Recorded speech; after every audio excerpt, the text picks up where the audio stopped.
Hey guys, in this video I want to talk a little bit about that old adage, the best camera is the one you have with you. So, if you saw my last video that was like this where I was just talking, I went on a trip with some family. I was going to Ireland to visit, and I had also just recently picked up to borrow the Osmo Pocket by DJI. I'll put a link in the description if you guys don't know what that is. I kind of wanted to challenge myself to go somewhere with a minimal amount of stuff and see like what I'd be able to do with it. At the same time, trying it out because I might want to purchase the Osmo. I'll say, if you don't want to wait for the whole video to find out, yeah, I'm probably going to buy it, but not for necessarily the reasons that you might think. So I want to talk a little bit about that. So what I did was I decided that even in the end where I had enough space, I could have taken my laptop. At first, I didn't think I was going to be able to. I decided to just go with my iPhone as my computer. And the Osmo Pocket. Obviously, I had my phone, which is also a camera. And I also took my Theta V, which is a 360 camera. I've used it a few times because that's the kind of device that's so cool and interesting, but I hardly ever use it because it's very specialized, right? In the past, I've done a bit of video with it, which is kind of heavy and hard to watch for everybody unless you're on certain platforms. So I decided I was going to take it and use it more like a stills camera. So off I went with my minimal equipment. And my goal was to try to use the Osmo as much as possible. That was going to be my main camera because I could really test it. Turns out it does a lot of cool features. It's a video camera, of course, which has amazing stabilization. That's really the big selling point. It's super tiny. If you look at the other video, you can see how little it is.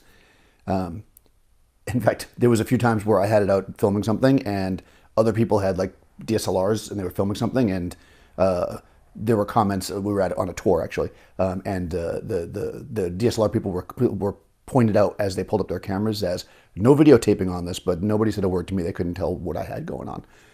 The fact that it doesn't look as professional, to untrained eye is actually kind of a good feature for it if you're going to use it for blogging, which is, I think, its strong point.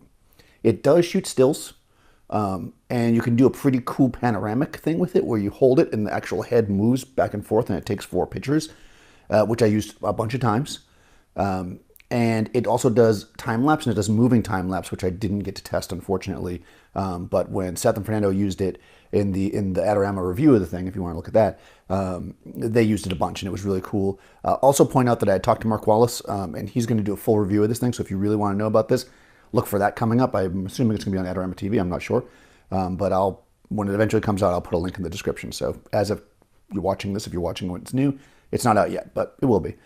Also from talking to Dave bought one. So, these are pretty cool things. They're pretty inexpensive. And it's that kind of technology that really kind of fascinates me because these are the things that can start to change the way people perceive and operate.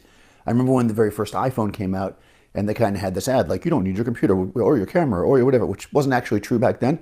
Now I think it's getting closer, but I immediately was like, let me see what I can do with this thing. And it didn't meet my standards as a professional, even for a snap shoot camera, so I didn't really use my iPhone much, which maybe is a bad thing because I still kind of stink at shooting with my phone because I never really got into it. But now the camera in the iPhone is crazy good. Anyways, a side note, and this is kind of coming on. So I had these 3 cameras.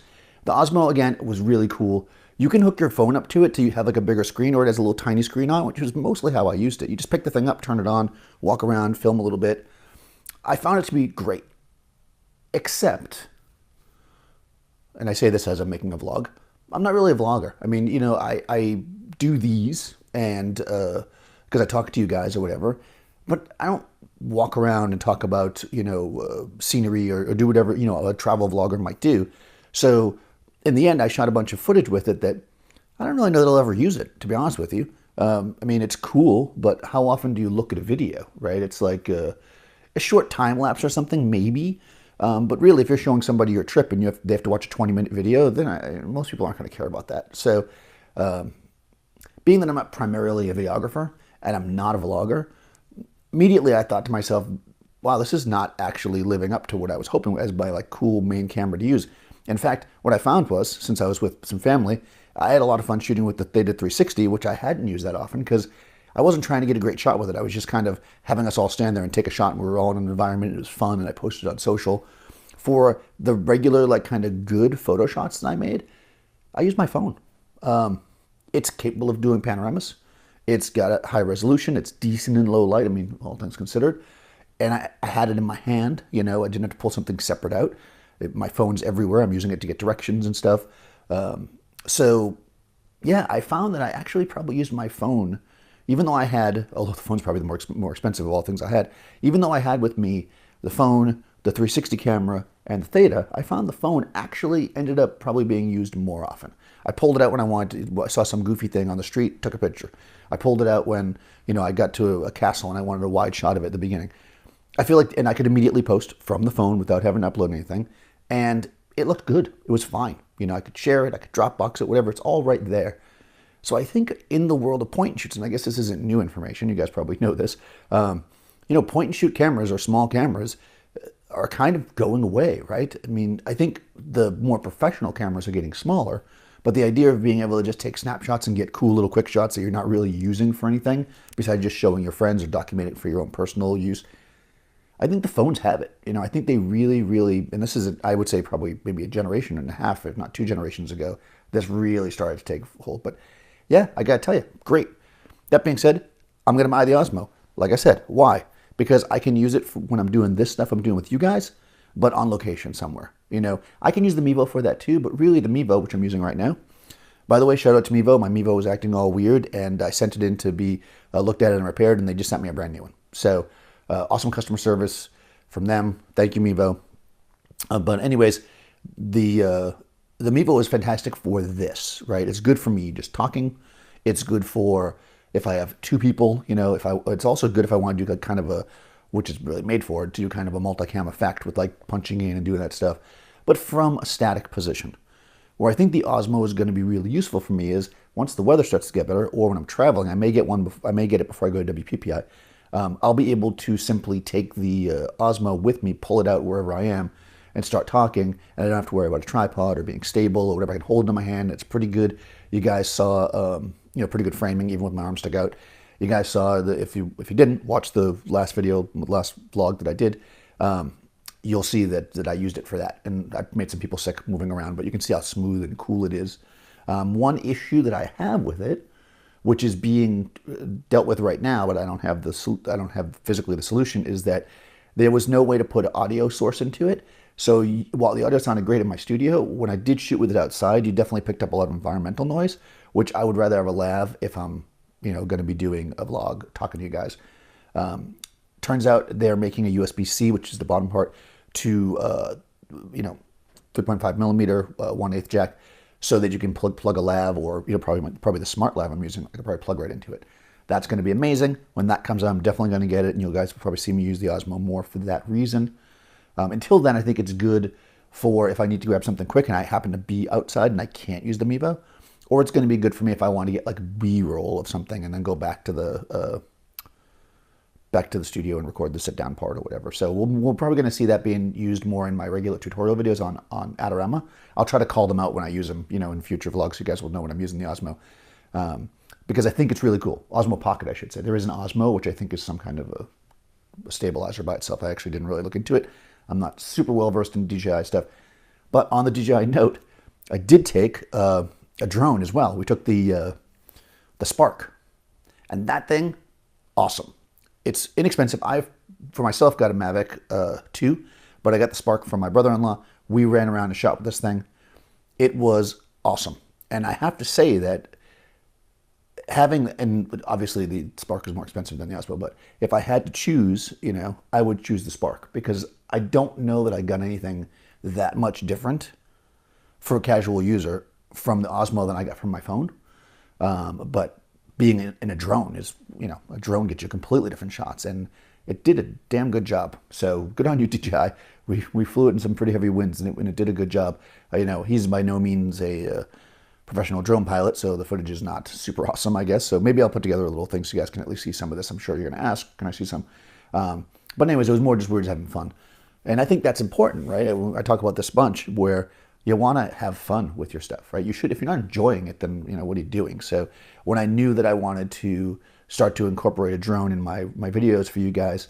I bought the drone now so I could mess with it all winter, so that by the time the spring comes and I'm actually shooting more outside, you'll start to see some nice drone footage, hopefully, in my videos. So, but I'm going to play with it until then. It's super fun to fly it, and I'm not super concerned with it. I'm just enjoying it. So you'll see some of that. Anyways, yeah, I think that old adage is true, right? I mean, the idea behind that, though, I should say, is this. There's always going to be, and I have other videos where I talk about this, I'm sure, there's always going to be the right tool, meaning that like certain cameras and certain lenses are going to be better or right or correct for certain jobs. But if you have no camera at all, you're not going to have anything. So having some kind of small camera with you at all times, which is pretty easy to do now when you think about phones, is amazing because it allows you to get something that you just wouldn't have had before. I would caution, though, that, because I fell into this trap and I try my hardest not to do it now, enjoy yourself.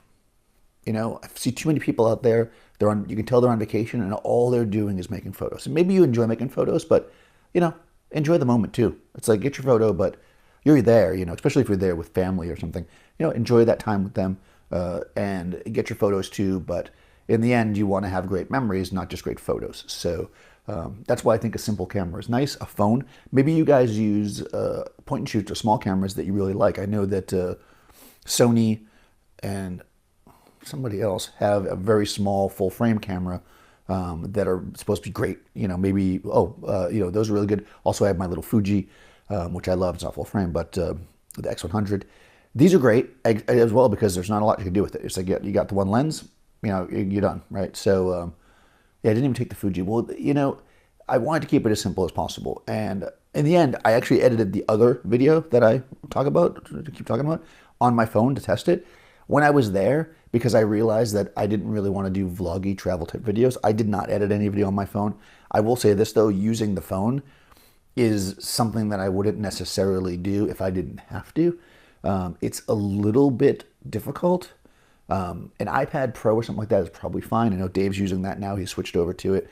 But, you know, it's small and that kind of stuff. So if you're going to do, you know, any major editing, putting multiple clips together and stuff, it's tricky. I mean, I did actually. I shot B-roll on the other video and put it together.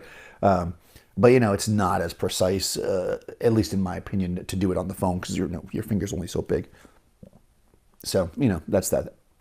So let me know what you guys are using. Like, what is it, the camera that you always keep with you? Is there one, or do you simply just bring your phone everywhere and use that? Or do you bring your phone everywhere and you don't shoot anything because you don't think you have a camera with you? Let me know what you're using. I'm curious. Let me know if anybody has the Osmo Pocket, because I feel like this camera's blowing up. And also, I think you'll see more from me from the Theta. I really want to make the 360 work. I got some good comments before, but there was some audio issues, which I understand. I have figured out a solution for that. I'll do another video, make sure that it actually works. I mean, I did a test, it worked. I'll do an actual full video, make sure that works. And if it does, then I'll do a video about how I did it so that you guys will see how I got good audio on the 360. Because I'll tell you what, for behind the scenes type photo shoot stuff where you don't want to do something super scripted, I think a 360 camera could be a great solution. So I really want to like embrace it. It does technically live stream, but I've not been able to get it to work properly. The internet is just so crappy in my studio. And 360 video requires a lot of push. So I don't think I'll ever live stream with the 360, but I definitely will try to do some more, shoot videos behind the scenes. So thanks for watching, guys.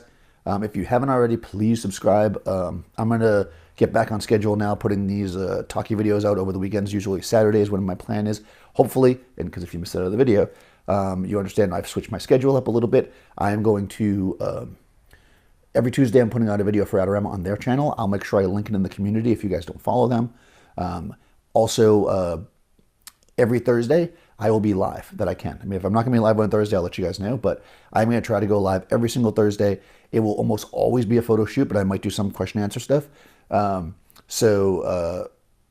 If I am not live in my studio, I'm live on Adorama. And if you follow me on Facebook, or again, I'll put it in the community here, you can catch those live streams.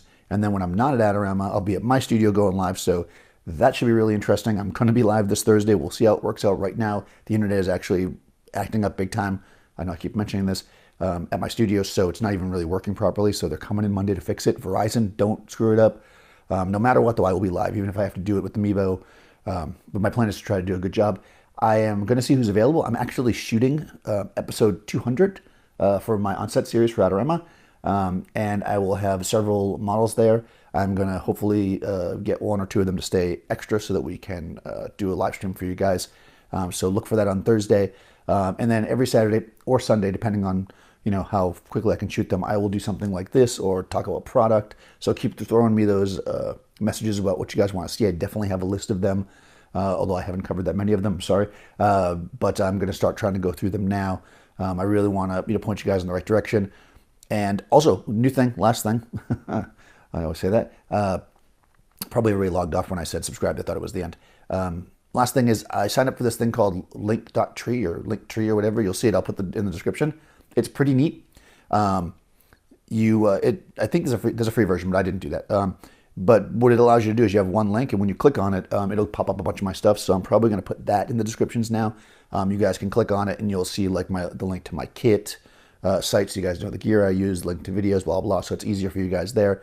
So hopefully that works out. Let me know if you like that format because it seems pretty cool. I mean, I already paid for a year's worth, so it looks good. Yeah, it seems pretty cool. Like I said, onward and upward. Thanks for watching, guys, and I'll see you next time.